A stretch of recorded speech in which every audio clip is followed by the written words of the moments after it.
Rather than focusing on covering the content, as much as you can, I've spent a lot of time on working on concepts with them and asking those questions and waiting for them to try to figure it out on their own. And I've done a lot of in-class activities, case studies, working in their groups. I put them in groups, for the first time this term.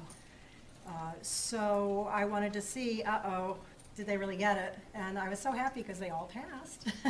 Wow. And unlike last term where I think about 6 students did not pass the first.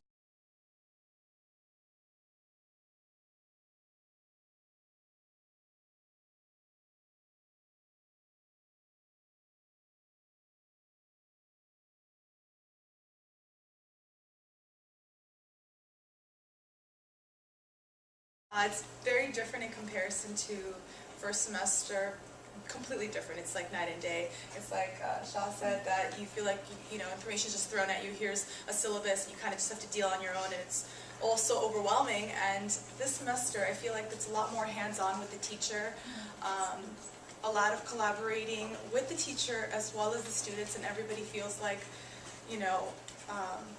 they're learning something. I definitely feel like I'm learning something when we come in and we do like a quick little case study, or we all kind of work together and we all listen to what the other groups have done, and then we talk about it out loud and other people start throwing stuff in.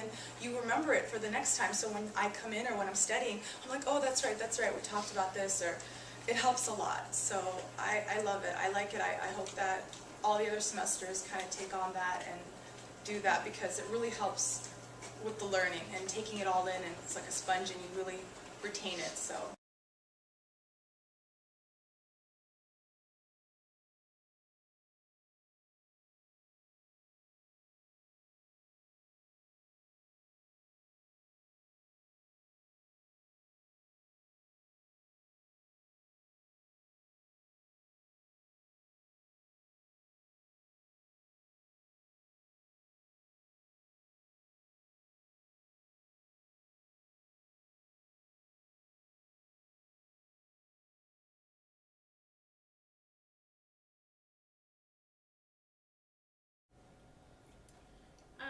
Sharing collaborative techniques across the campus. There are different ways we are already doing it. Through informal conversations, I talk about it every chance I get. I pull out my flip camera out of my purse everywhere I go.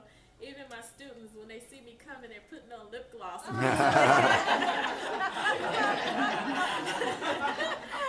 night I had presentations and some of them say, no Facebook, Miss Branson. I said, okay, and I'll turn the camera around and to honor and respect them, but I'll pull out my digital camera.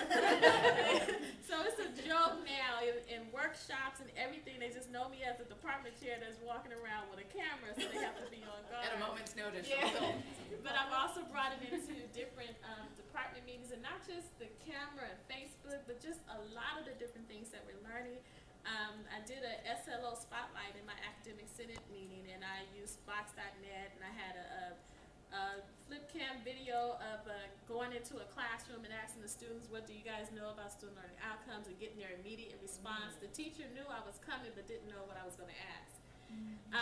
And just having that immediate, so they were like, wow, and what is that? Box.net, and what did you use a flip camera? Where did you learn about this? FTLA. And FTLA is a standing agenda item on my department meeting agenda, and Gail, since she's adjunct, she's my spokesperson for that. So whatever new or something Gail feels like she wants to share from FTLA with the department, she has a agenda line for every department meeting. So that has been encouraging to the other faculty as well. And we've heard from a lot of people, the idea of spotlights at the Senate. We do have this new SLO spotlight that LaShawn was using some of these tools to do, and the Senate president actually said as soon as she saw it, like, you learned this in FTLA, I gotta do that. Like, I gotta go do that next semester.